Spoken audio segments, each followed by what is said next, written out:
निम्नलिखित में से किसके माध्यम से वास्तविक जीवन की स्थितियों को बहुत करीब से प्रदर्शित करना संभव है? यानी एग्जैक्टली वास्तविक परिस्थिति में नहीं है आप, लेकिन ऑलमोस्ट वैसा ही डिमॉन्स्ट्रेट कर पा रहे हैं। कौन से मेथड में? आप इतने फ्रेश कैसे रहते हैं यार? नजर मत लगाओ, अभी बड़ी मुश्किल से एनर्जी वापस आई है ना? आप लोगों के होते हुए फ्रेश ही फील करूंगी ना। और जिंदगी है, नई नई चीजें होती रहती हैं। ऐसे लाइक शेयर कर दिया करो, खुश हो के वो भी हैं जिनको। बताओ एक बार, आंसर करो। इतने दिन के बाद ऐसे खुशी से बात हो रही है, अच्छा नहीं लग रहा क्या? Demonstrating close to real life situations, मतलब ऐसा डिमॉन्स्ट्रेशन, ऐसा प्रदर्शन जो बहुत ही नजदीक है किसके? रियल लाइफ सिचुएशन के या परिस्थिति के। ठीक है, तो पहला है प्रोग्राम्ड लर्निंग। प्रोग्राम्ड लर्निंग में तो वो एक तरह से सॉफ्टवेयर में सीखता है बच्चा कि एक के बाद और डिफिकल्टी आएगी और डिफिकल्टी आएगी। तो जब सेल्फ लर्निंग की बात होती है, जब वो खुद से करके सीख रहा होगा, लेकिन वो एक प्रोग्राम के थ्रू सीख रहा है, रियल लाइफ सिचुएशन के थ्रू नहीं। सेल्फ लर्निंग की बात आती है तब हम इसके साथ चले जाते हैं।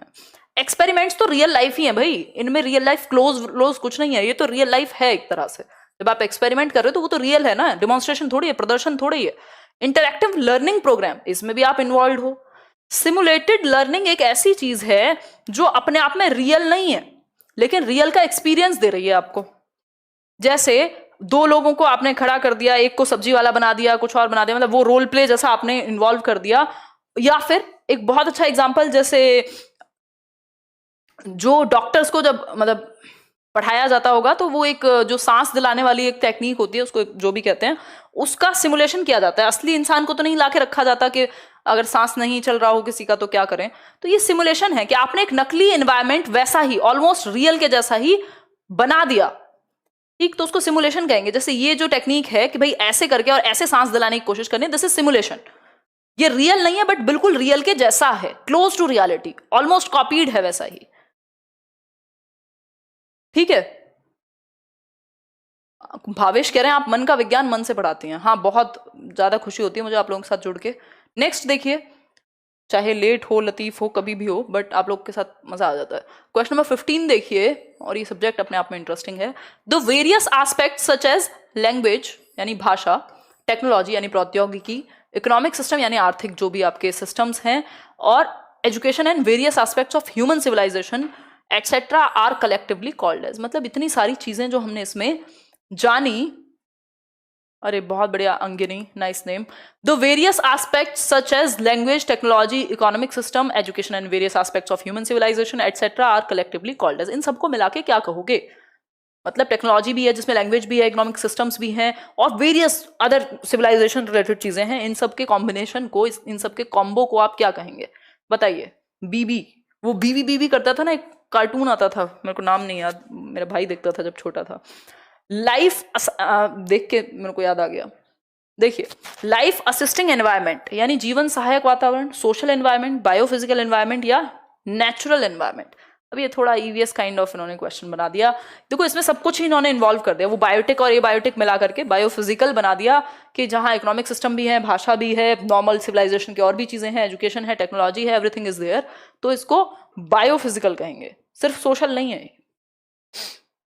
ऐसा D2+ भी मानता है। क्वेश्चन नंबर 16 देखिए, the increasing amount of time children in the age group of 8 और 9 are now spending on screens means they have shorter attention span. बहुत ही प्यारा सा और रियल लाइफ से रिलेटेड क्वेश्चन है कि आज की डेट में आप जानते हैं जो 8-9 साल के बच्चे हैं वो ज्यादातर टाइम अपना स्क्रीन पे बिताते हैं, चाहे वो वीडियो गेम हो, चाहे वो मोबाइल फोन हो, चाहे वो, अब लोग, पहले बच्चे दूध के लिए रोते थे, अभी फोन के लिए रोते हैं। ये मैंने ताजा डायलॉग बनाया है अभी, है ना? कि तो अगर हम बात करें तो 8 से 9 वर्ष की उम्र के जो बच्चे हैं, आप भी देखते होंगे, उनका स्क्रीन टाइम और बढ़ गया है, और कोरोना के चक्कर में तो और ज्यादा बढ़ गया है कि उनको फोन पे क्लासेस भी चल रही हैं और सारी चीजें। ठीक, मींस अब इससे हुआ क्या, उनकी जो अटेंशन स्पैन है वो छोटी हो गई, जल्दी से बोर होने लगते हैं। कई लोग तो ये कहते हैं जब आओ ना ऑनलाइन भी यूट्यूब पे, तो एकदम रोबोट की तरह टक टक टक टक टक करके आंसर करके और चले जाओ, या जो पढ़ा रहे हो सिर्फ वही टॉपिक की ही बात करो, वो एक रोबोटिक वे होगा।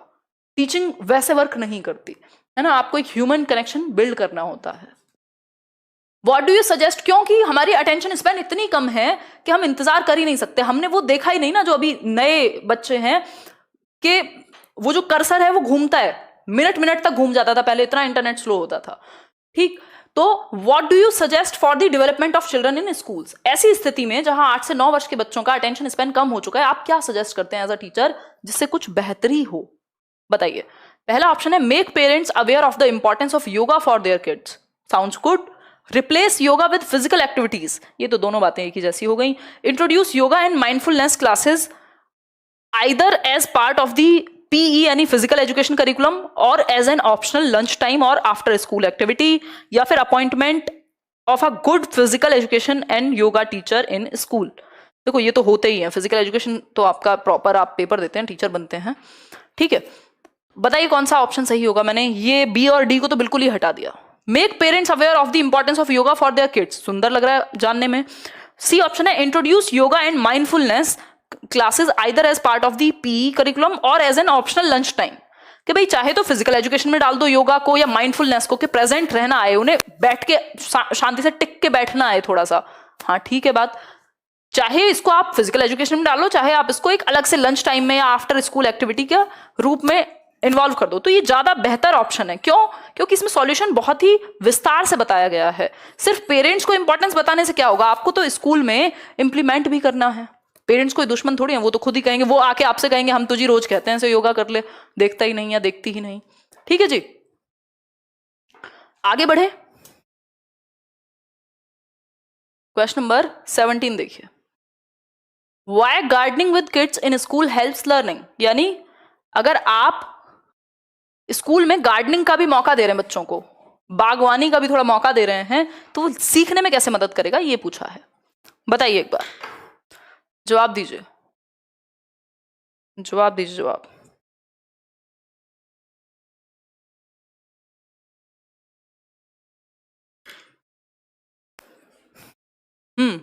Students can grow fresh fruits and vegetables in schools. हाँ, स्कूल ही तो सब्जी मंडी बनेगा। It addresses multiple learning styles. देखो हमें थोड़ा सा ना रियलिस्टिक बात भी करनी है कि जो हम एजुकेशन बच्चों को स्कूल में नहीं रखना चाह रहे हमेशा, ठीक है। अगर हम बात करें, it addresses multiple learning styles, it makes school look beautiful so that children are happy, teachers can have some relaxing time with kids. ये ऐसे ऐसे ऑप्शन है ना, तो देख के हंसी आती है। It addresses multiple learning styles, हाँ सुंदर है बात।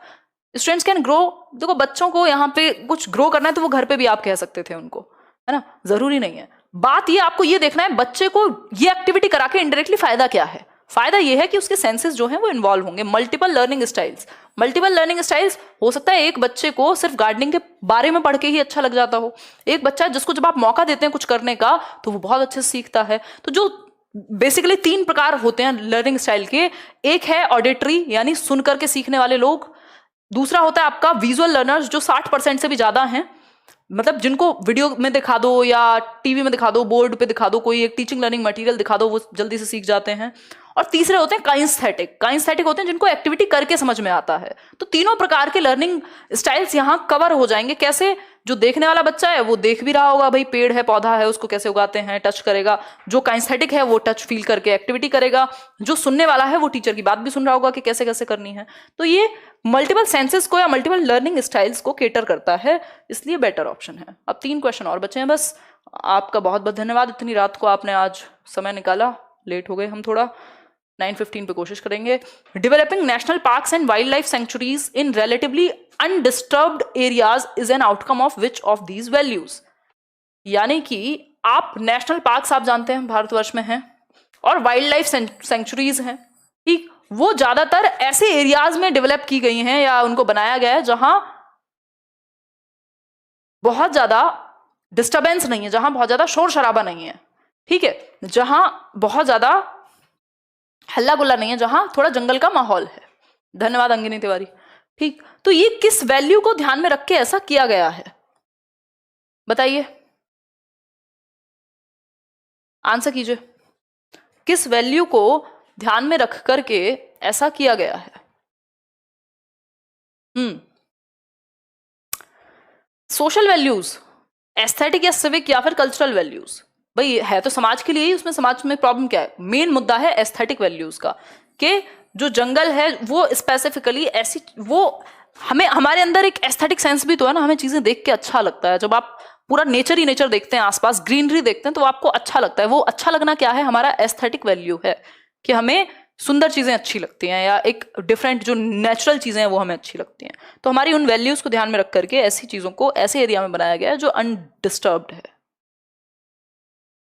क्वेश्चन नंबर 19 देखिए, what is the meaning of the Latin verb adolescere. ये मैंने बैचेस में कराया हुआ है, अगर आपने मेरे पेडागोजी स्पेशल बैच में अगर आप जुड़े होंगे। एडोलेसियर, एडोलेसियर एक वर्ब है और एडोलेसेंट एक डिफरेंट वर्ड हो गया। ये वर्ब है वो नाउन की फॉर्म में चला जाएगा, एडोलेसेंस जो है, ठीक। यहां एडोलेसियर पूछा है, यानी एक वर्ब एक क्रिया के रूप में पूछा है हमसे। तो एडोलेसियर का मतलब क्या होता है? Cognitive development in teenagers, affective development in teenagers, growing up in the right way, या फिर to grow to become mature. तो ये लैटिन वर्ड है एडोलेसियर, मैंने बताया भी हुआ है, शायद यूट्यूब पे भी हमने डिस्कस किया हुआ होगा, अभी जो रीट वाली नई क्लासेस शुरू हुई थी जिसमें मैंने बताया एडोलेसियर निकला है एक लैटिन वर्ड, सॉरी एडोलेसेंस निकला है यानी किशोरावस्था निकला है एक लैटिन वर्ड से, एडोलेसियर से। एडोलेसियर का मतलब होता है to grow to become mature, और ये एग्जैक्टली आपसे पूछा हुआ है DEET+B में क्वेश्चन, है ना। तो फोकस कीजिए, जब चैप्टर वाली क्लासेस चलें तो हर एक छोटे पॉइंट पे आपका ध्यान हो, ठीक है बात। आगे बढ़ेंगे। क्वेश्चन नंबर 20 देखिए, लास्ट क्वेश्चन है ये आज के लिए, इसके बाद आप बताएंगे कितने मार्क्स आपने गेन किए। In arts infused classrooms students can be more productively active physically as well as mentally, because कला से प्रभावित जो कक्षाएं हैं जहां कुछ आर्टिस्टिक वैल्यूज हैं, जहां कुछ ऐसे एक्टिविटीज हैं, वहां पर बच्चे ज्यादा प्रोडक्टिव और एक्टिव फील करते हैं, फिजिकली भी और मेंटली भी उनका इन्वॉल्वमेंट ज्यादा है। अच्छा Rajendra ji, Ram Ram. The art teachers are usually more active, क्या आर्ट के टीचर ज्यादा एक्टिव होते हैं? वो एडिशनल लर्निंग मोड प्रोवाइड करते हैं। Art classes utilise colourful resources, या फिर the art classes are effective outdoors. बताइए एक बार, बताइए बताइए क्या लग रहा है, कौन सा सभ्य आंसर लग रहा है आपको, वो बता दो, चलो फटाफट से बताओ। कोई कह रहा है सी ऑप्शन, और सोचो और सोचो, इससे बेटर ऑप्शन अवेलेबल है।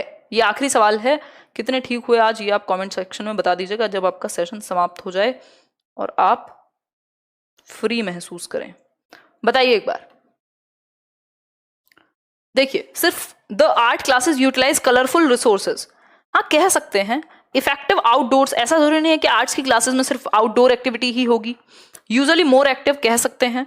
The arts offer additional learning modes, ये मच बेटर है, क्योंकि एक्टिविटी तो आजकल आप हर सब्जेक्ट में कराइए, ऐसा NCF भी कह रहा है, ठीक। तो हम कह सकते हैं कि the arts offer additional learning modes, यानी कला जो अतिरिक्त सीखने के जो बाकी तरीके हैं, टच और फील करके, कोई शेप साइज दे करके, उनको भी एनेबल करता है, उनको भी ऑफर करता है। किस एक ही तरीका नहीं है सिर्फ सीखने का, वही मल्टीपल लर्निंग स्टाइल्स को इन्वॉल्व करने वाली बात है।